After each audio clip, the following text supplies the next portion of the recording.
Bismillahirrahmanirrahim. Assalamu alaikum students. My name is Muhammad Usman Salim. I am from UGI Chemistry Department.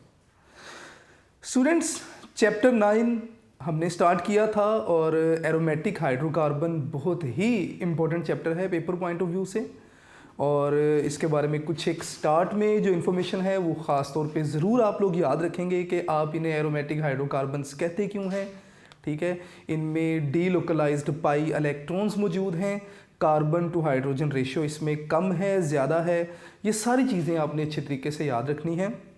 खैर, हमारा आज का जो lecture है that is orientation in electrophilic substitution reaction. सबसे पहले तो हम इस हेडिंग का मतलब जान लेते हैं कि यहाँ पे आपको बताया क्या जा रहा है। स्टूडेंट्स, अगर आप इस हेडिंग को देखेंगे तो इलेक्ट्रोफिलिक सब्स्टिट्यूशन रिएक्शन यानी कि कोई इलेक्ट्रोफाइल आएगा और बेंजीन रिंग पे अटैक करेगा। इलेक्ट्रोफिलिक सब्स्टिट्यूशन रिएक्शन, इलेक्ट्रोफाइल आएगा। स्टूडेंट्स, इलेक्ट्रोफाइल क्या है? इलेक्ट्रो मीन्स इलेक्ट्रॉन्स, और इलेक्ट्रॉन्स पे कौन सा चार्ज है? नेगेटिव, और फाइल हम कहते हैं लविंग को, मतलब एक ऐसा एटम या ग्रुप ऑफ एटम जो कि नेगेटिव चार्ज से लव करता होगा, यानी कि जो नेगेटिव जो है वो पॉइंट पे या नेगेटिव पोजीशन पे आके अटैक करेगा वो इलेक्ट्रोफाइल कहलाएगा। और सब्स्टिट्यूशन रिएक्शन यानी कि रिंग पे एक इलेक्ट्रोफाइल अटैक करेगा और वहां से एक हाइड्रोजन को सब्स्टिट्यूट कर देगा और खुद उस हाइड्रोजन की जगह पे आ जाएगा। दूसरी बात, ओरिएंटेशन। ओरिएंटेशन हम कहते हैं जी डायरेक्शन को, मतलब ये कि अगर कोई इलेक्ट्रोफाइल बेंजीन रिंग पे आके अटैक करेगा तो वो किस डायरेक्शन पे या किस पोजीशन पे अटैच होगा, ये सारी चीज़ें हम आज के इस लेक्चर में सीखेंगे। Students, paper point of view से वेरी वेरी इंपॉर्टेंट लेक्चर, आप लोगों ने गौर से सुनना है और कोशिश करनी है कि सारी बातें आपको क्लियर हों। तो सबसे पहले हम बात कर लेते हैं जी मोनो सब्स्टिट्यूएंट इन बेंजीन। तो पहली मैं जहां पे जो बात करूंगा दैट इज मोनो सब्स्टिट्यूएंट।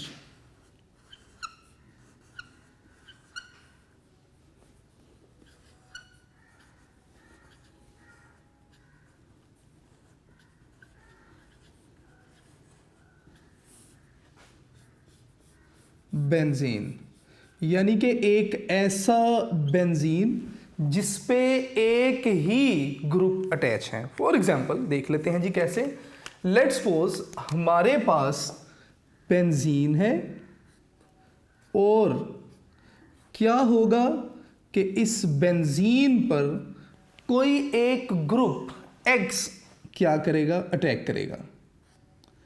ये जो X है जब ये बेंजीन के साथ रिएक्ट करेगा तो आपके पास जो प्रोडक्ट बनेगी दैट इज बेंजीन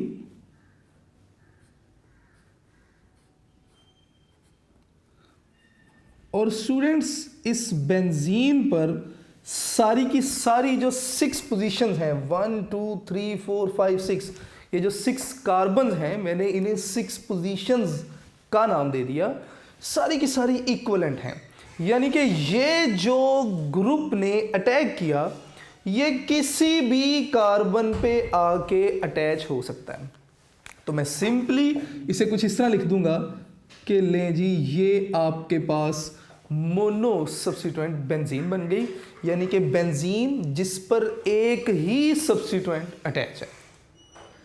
ठीक है, इसे हम नाम देंगे मोनो सब्स्टिट्यूएंट बेंजीन का। अब स्टूडेंट्स, इसके अलावा आपने एक और बात याद रखनी है कि अगर मैं बेंजीन रिंग बनाता हूं, चलें पहले इसे कंप्लीट कर लेते हैं। ये आपके पास बन जाएगी जी मोनो सब्स्टिट्यूएंट बेंजीन। मैं इसे लिख भी देता हूं,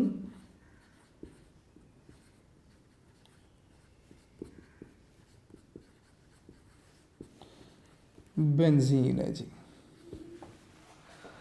अब जो मुश्किल बात है या समझने वाली बात है वो यहां से स्टार्ट होगी और आप लोगों ने गौर भी करना है। यहां पे अब ये जो मोनो सब्स्टिट्यूएंट बेंजीन है, अगर इसकी हम बात करें तो लेट्स सपोज कि ये मैंने दोबारा से मोनो सब्स्टिट्यूएंट बेंजीन को लिख दिया और मैं कहता हूं जी कि यहाँ पे कोई और ग्रुप, कोई और इलेक्ट्रोफाइल Y जो है वो आके अटैक करेगा। ठीक है, अब जब Y अटैक करेगा तो 2 से 3 तरह के प्रोडक्ट्स बन सकते हैं, यानी कि पहले से एक सब्स्टिट्यूएंट अटैच है मोनो सब्स्टिट्यूएंट, दूसरा सब्स्टिट्यूएंट भी अटैच होगा तो ये डाई सब्स्टिट्यूटेड बेंजीन बन जाएगी। अब ये डाई सब्स्टिट्यूटेड बेंजीन किस तरह की हो सकती है या कौन कौन से स्ट्रक्चर्स पॉसिबल हैं, जरा आप लोगों ने गौर करना है। या तो आपके पास जो डाई सब्स्टिट्यूटेड बेंजीन बनेगी वो कुछ इस तरह से होगी कि बेंजीन ये मोनो सब्स्टिट्यूएंट था, मैं 3 बार पहले मोनो सब्स्टिट्यूटेड बेंजीन बना देता हूं और उसके बाद फिर हम आगे बात करेंगे अपनी। ले जी, ये भी मोनो सब्स्टिट्यूटेड बेंजीन और इसी तरह ये भी एक आपके पास मोनो सब्स्टिट्यूटेड बेंजीन बन जाएगी जी।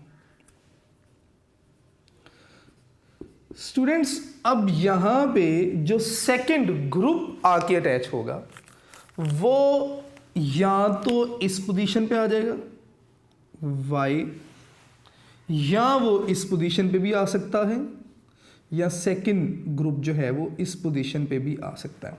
अगर मैं नंबरिंग करूं तो 1 2 3 4 5 6, इसी तरह बाकी के लिए भी आप देख सकते हैं।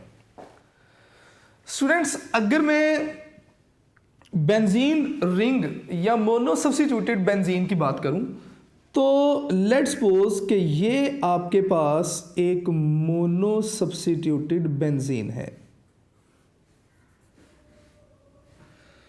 इसमें ये फर्स्ट पोजीशन जहां पे कोई पहला ग्रुप सब्स्टिट्यूट जो है वो पहला सब्स्टिट्यूएंट अटैच है, first position, that is second, third, fourth, fifth and sixth.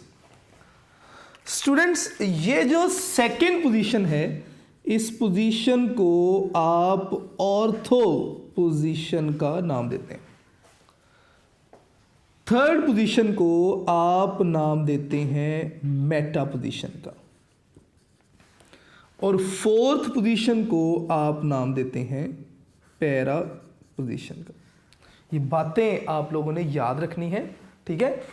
तो इस लिहाज से अगर मैं इस प्रोडक्ट को नाम देना चाहूं तो इसका मतलब या तो मेरे पास ऑर्थो प्रोडक्ट बनेगी, या मेटा प्रोडक्ट बनेगी, या पैरा प्रोडक्ट बनेगी।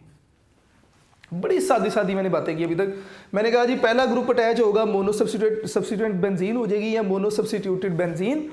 आपने इस मोनो सब्स्टिट्यूटेड बेंजीन पे सेकंड जब ग्रुप अटैच करवाएंगे वो या तो इस पोजीशन पे आ जाएगा, या इस पोजीशन पे आ जाएगा, या इस पोजीशन पे आ जाएगा। अगर मैं इस पोजीशन पे वापस लेकर आता हूं तो कहीं ना कहीं अगर मैं इस पोजीशन पे लेकर आता हूं इसको तो कहीं ना कहीं यही बात बन जाएगी, और अगर मैं इस पोजीशन पर लेकर आता हूं तो कहीं ना कहीं ये वाली ही बात बन जाएगी, क्योंकि नंबरिंग फिर हम चेंज कर देंगे। अब इस लिहाज से अगर हम चलें तो ये आर्थो, ये मेटा, ये पैरा, तो इसका मतलब ये आर्थो डाई सब्स्टिट्यूटेड बेंजीन है, ये मेटा है और ये पैरा है। अब सेकंड जो ग्रुप अटैच होने जा रहा है वो आर्थो पे अटैच होगा, या मेटा पे अटैच होगा, या पैरा पे अटैच होगा। इसकी अगर हम चांस बेसिस पे बात करें तो कहते हैं जी कि ऑन चांस बेसिस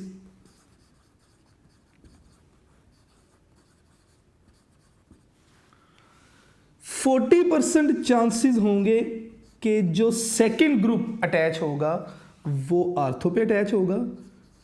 मैं यहाँ पे लिखता जाऊंगा, 40% चांसेस हैं एट आर्थो, 40% ही चांसेस हैं एट मेटा, और 20% चांसेस होंगे एट पैरा। 40-40-20। अब ये 40-40-20% किस लिहाज से बनाया गया या किस कैलकुलेशन के अकॉर्डिंगली ये बात की गई? स्टूडेंट्स, अगर आप बेंजीन को देखेंगे ना तो ले जी, मैं ये बेंजीन दोबारा से यहाँ पे ड्रॉ कर देता हूँ। अगर आप बेंजीन रिंग को देखेंगे तो ये तो वो पोजीशन है जहाँ पे पहला ग्रुप अटैच हो चुका। अब बाकी बची 5 पोजीशंस, ये आर्थो, ये मेटा और ये पैरा। और इस तरफ से आएंगे तो ये भी आर्थो, ये भी मेटा और ये एक पैरा। 5 पोजीशन है, इन पांचों पोजीशन पे हमने 100% कंप्लीट करना है। तो हर पोजीशन को 20% मिलेंगे कि 20% चांसेस होंगे आर्थो पे, 20% चांसेस होंगे मेटा पे, 20% चांसेस होंगे पैरा पे, इस मेटा पे भी 20% चांसेस होंगे और इस आर्थो पे भी 20%। तो टोटल अगर आप आर्थो पे देखेंगे तो 40% चांसेस होंगे आर्थो पे सेकंड ग्रुप अटैच होगा, 40% चांसेस होंगे मेटा पे सेकंड ग्रुप अटैच होगा और 20% चांसेस होंगे पैरा पे सेकंड ग्रुप अटैच होगा। ये तो बात मैंने अभी तक की चांस बेसिस। मैं अपनी बात को दोबारा रिपीट कर रहा हूँ, ज़रा मेरी बात को गौर से सुनिएगा। हम क्या पढ़ रहे हैं जी? हम ये पढ़ रहे हैं जी कि अगर आपके पास मोनो सब्स्टिट्यूटेड बेंजीन है और इसके ऊपर कोई इलेक्ट्रोफाइल अटैक कर रहा है, तो इलेक्ट्रोफाइल के अटैक करने की ओरिएंटेशन क्या होगी या किस पोजीशन पे इलेक्ट्रोफाइल आके अटैच होगा, that is orientation in electrophilic substitution reaction.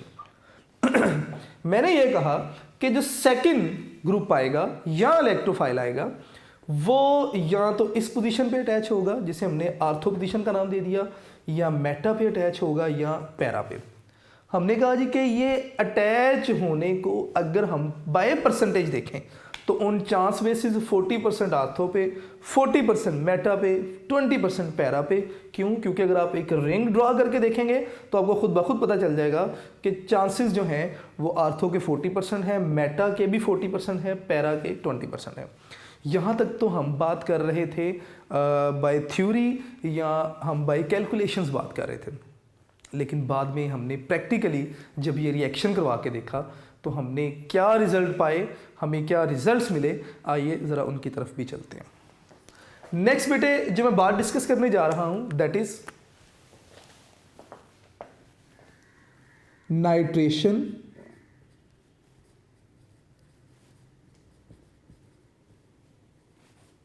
Of chlorobenzene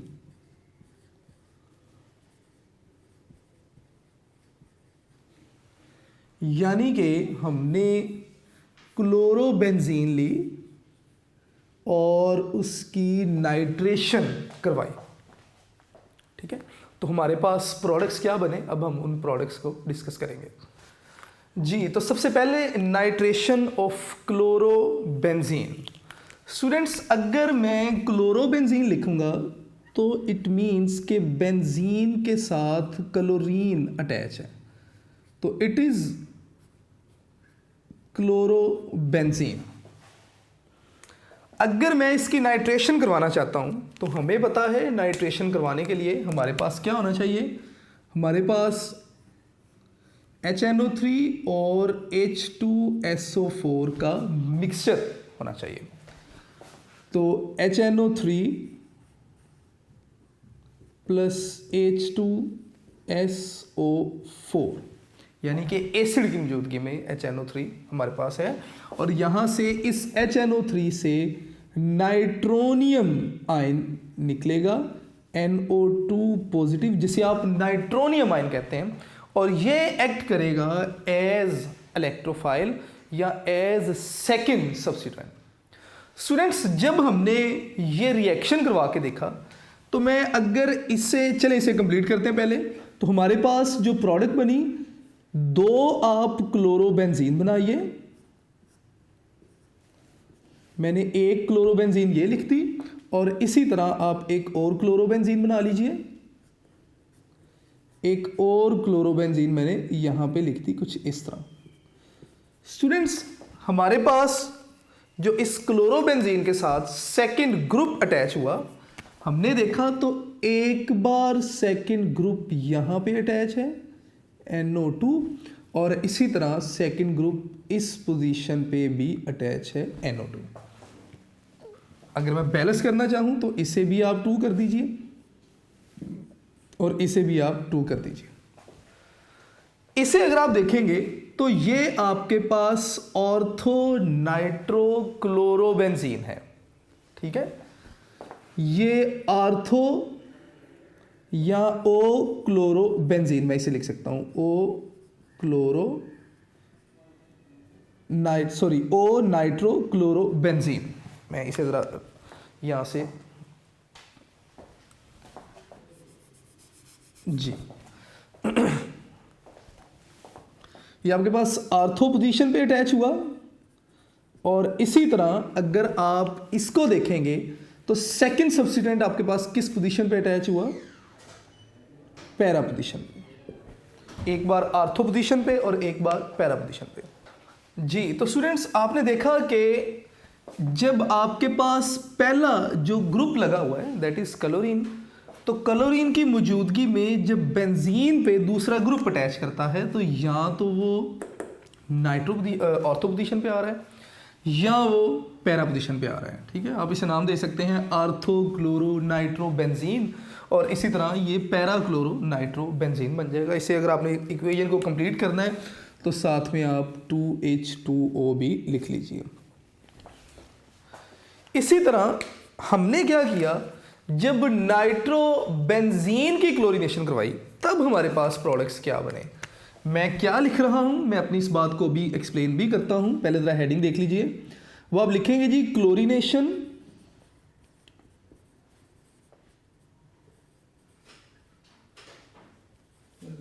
chlorination of nitrobenzene.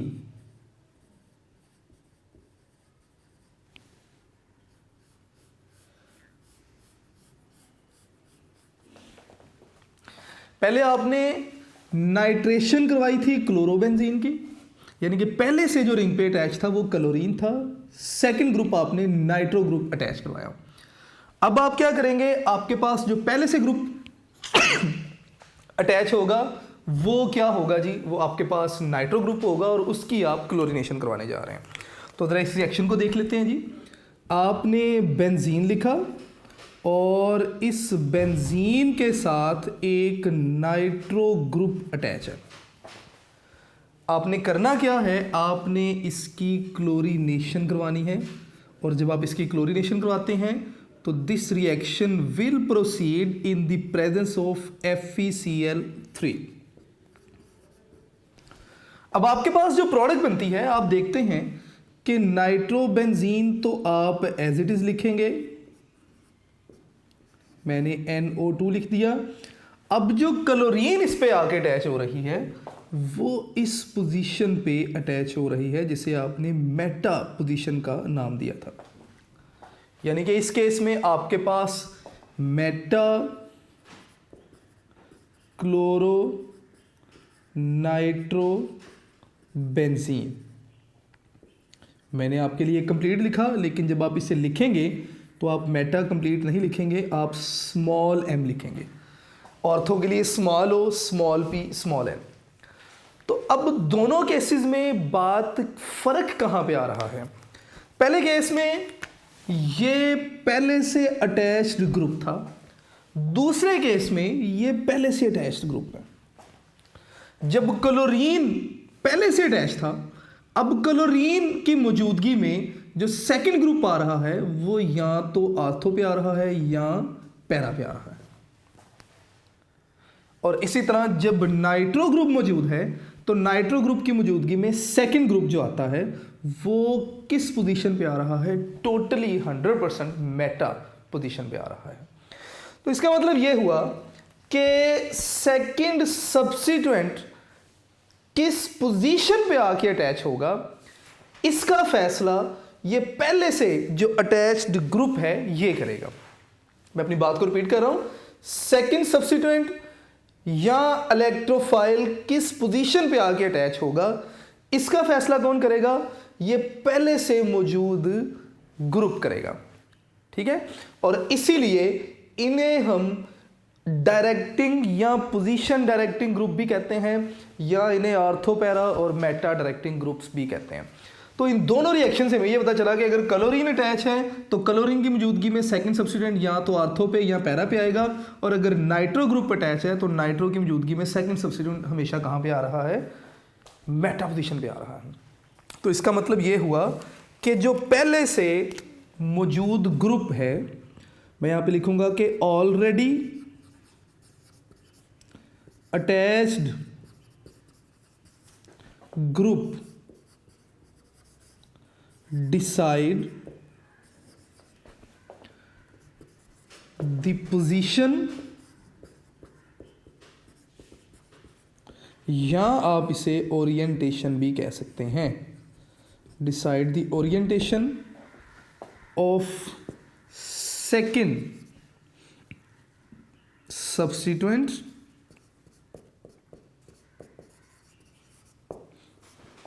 और मोस्टली ये सब्स्टिट्यूएंट क्या होता है, इलेक्ट्रोफाइल होता है। ठीक है, पहले से मौजूद जो ग्रुप है ये दो तरह की पोजीशंस जो है वो हाईलाइट करते हैं, प्रोवाइड करते हैं। कौन कौन सी पोजीशन प्रोवाइड करते हैं, ये ग्रुप्स प्रोवाइड करते हैं या तो ortho position, ortho and para position, या मेटा पोजीशन, आर्थो और पैरा पोजीशन या मेटा पोजीशन। तो ऐसे ग्रुप के उनकी मौजूदगी में सेकंड सब्स्टिट्यूएंट आर्थो और पैरा पोजीशन पे अटैच करेगा, तो ऐसे ग्रुप्स को हम नाम देंगे ortho and para directing group. यानी कि इनकी मौजूदगी में जो सेकंड सब्स्टिट्यूएंट आएगा वो या तो आर्थो पोजीशन पे आएगा या पैरा पोजीशन पे आएगा। और ऐसे ग्रुप्स जिनकी मौजूदगी में जो सेकंड सब्स्टिट्यूएंट है वो मेटा पोजीशन पे जाएगा, इन्हें हम नाम देंगे मेटा डायरेक्टिंग ग्रुप्स का। यानी कि इन ग्रुप्स की मौजूदगी में जो सेकंड सब्स्टिट्यूएंट है या वो सिर्फ जो है वो मेटा पोजीशन पर ही आएगा। स्टूडेंट्स, क्वेश्चन राइज होता है कि ऐसा होता क्यों है, इनकी मौजूदगी में हमेशा आर्थो और पैरा पोजीशन ही क्यों अवेलेबल हैं और इनकी मौजूदगी में हमेशा मेटा पोजीशंस ही क्यों अवेलेबल हैं। स्टूडेंट्स, इसका आंसर ना हमें रेजोनेंस वाला टॉपिक आपने पढ़ा होगा, वहाँ से हमें इसका कंप्लीट आंसर मिलता है। आपने एक बात याद रखनी है कि जो आर्थो और पैरा डायरेक्टिंग ग्रुप हैं ये क्या करते हैं, ये बेंजीन रिंग पे अपने इलेक्ट्रॉन डोनेट करते हैं, अपने इलेक्ट्रॉन डेंसिटी रिंग पे क्या करते हैं, डोनेट करते हैं। जब ये रिंग पे अपनी इलेक्ट्रॉन डेंसिटी जो है वो डोनेट करते हैं, मैं यहाँ पे डायग्राम बनाता हूँ। तो होता क्या है, रिंग पे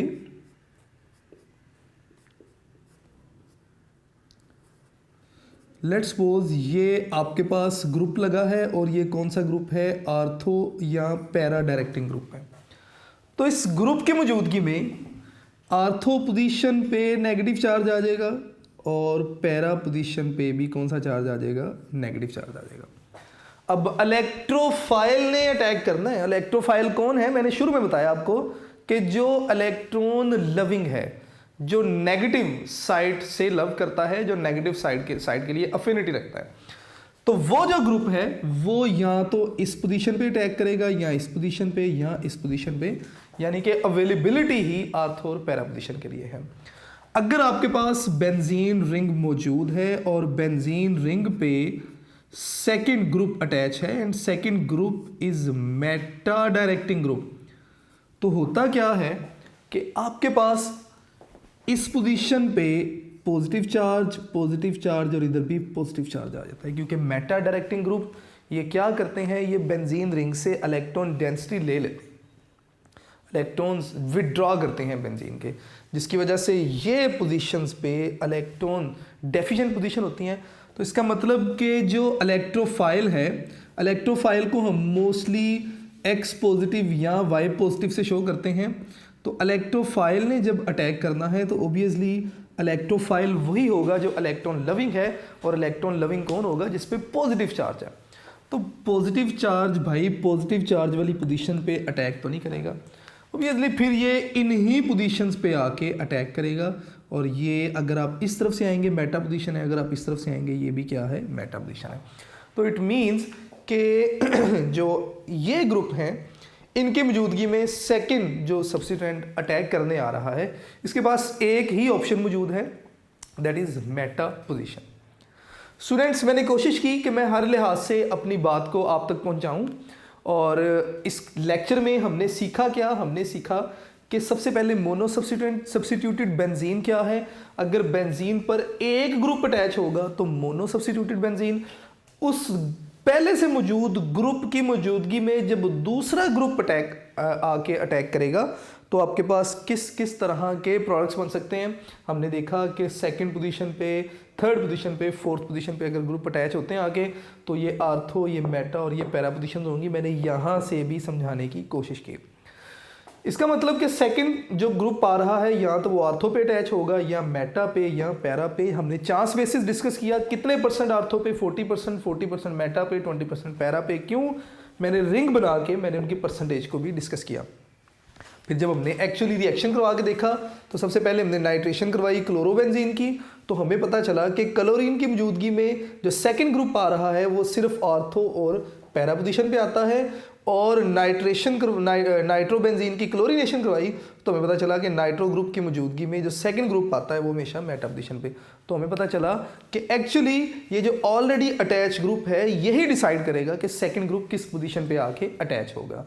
तो इसलिए पहले से मौजूद ग्रुप्स को हम या तो ortho and para directing groups का नाम देते हैं या मेटा डायरेक्टिंग ग्रुप्स का नाम देते हैं। अब ये आर्थो एंड पैरा डायरेक्टिंग और मेटा डायरेक्टिंग ग्रुप्स क्या हैं, इन्हें स्टूडेंट्स हम अपने नेक्स्ट लेक्चर में थॉरोली डिस्कस भी करेंगे। तो आज के लेक्चर में हमने जो थोड़ा सा कंसेप्चुअली चीज़ों को डिस्कस किया, आप इन चीज़ों को ज़रूर नोट कीजिएगा, अपने लेक्चर नोट्स ज़रूर बनाइएगा। अपना ढेर सारा ख्याल रखिएगा बेटा। अस्सलाम वालेकुम।